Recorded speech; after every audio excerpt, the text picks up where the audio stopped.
A scene of desperation unfolding off the shores of Florida over the weekend. A boat to be a part, believed, better yet, to be a part of a smuggling operation carrying more than 150 Haitians stranded in Key Largo Sunday. The U.S. Coast Guard and the Miami-Dade Fire Department were among those who responded. More than 100 people on that boat swam to shore just moments after the vessel grounded. The U.S. Coast Guard tweeted that it's doing whatever possible to keep everyone safe. All right, so joining us now to discuss this very situation, we have Altagracia Pierre Outerbridge. She's the founder of New York Law City-based law firm Outerbridge Law.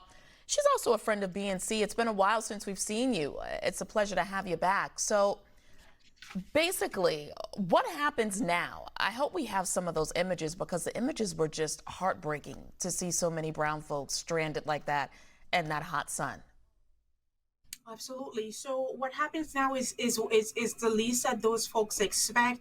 They left a country where they have no opportunity. So what they're really seeking is asylum or an opportunity to see an immigration judge to state their case, right? And possibly get asylum or some type of status where they can remain in the United States. Okay, and unfortunately, we're not showing you video of this situation, but hopefully we'll have that queued up for you a little later on. So basically, what happens now? What legal action can take place? So some of them will be put in a cell in a prison, right? Immigration prison, and at some point they would be some of them would be released, right? If the normal protocols are followed. Some of them would with an ankle bracelet. I've had clients come in with ankle bracelets, and they have to check in regularly with their officer, right? Their immigration officer. And those are the released are usually the ones, women and children, right, are released, and they have to check back in.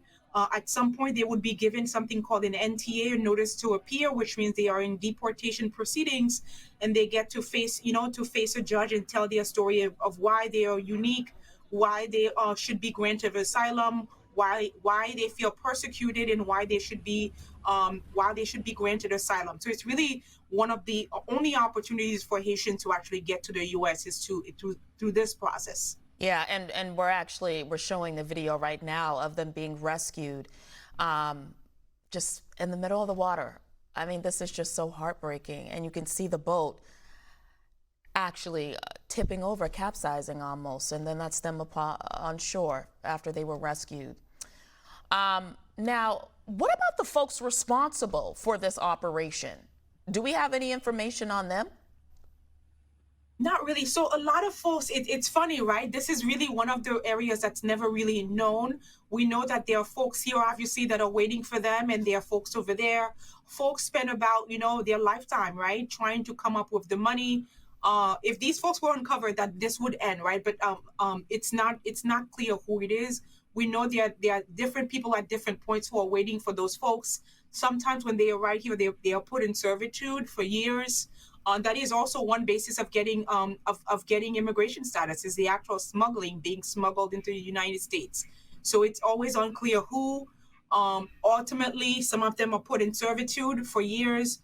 Ultimately, for most, I would say most Haitians, this is one of the only ways to get to the United States. Yeah, this is part of a bigger problem, too. I mean, this is the third large group of migrants to be stopped, I mean, in just a matter of a week. How do we address this issue and get those folks the help that they need, right?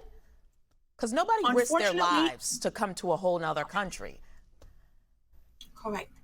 One of the things about immigration is it actually, immigration imagines to immigrate to another country, especially in the U.S., it wants you to be self-sufficient.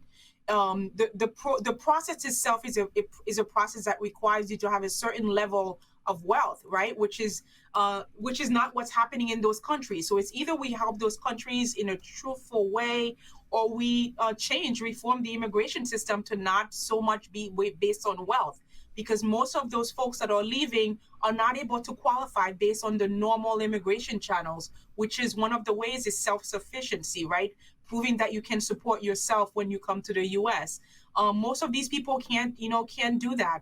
Another way to get in, right, is to get a visa, right? Even if you're not wanting to stay in the United States, that also requires you to prove that someone will support you here or that you have the ability to support yourself. So those wealth-based ways of coming to the US are not working for people who actually need it. So folks are finding that this is one of the only ways is to risk their lives.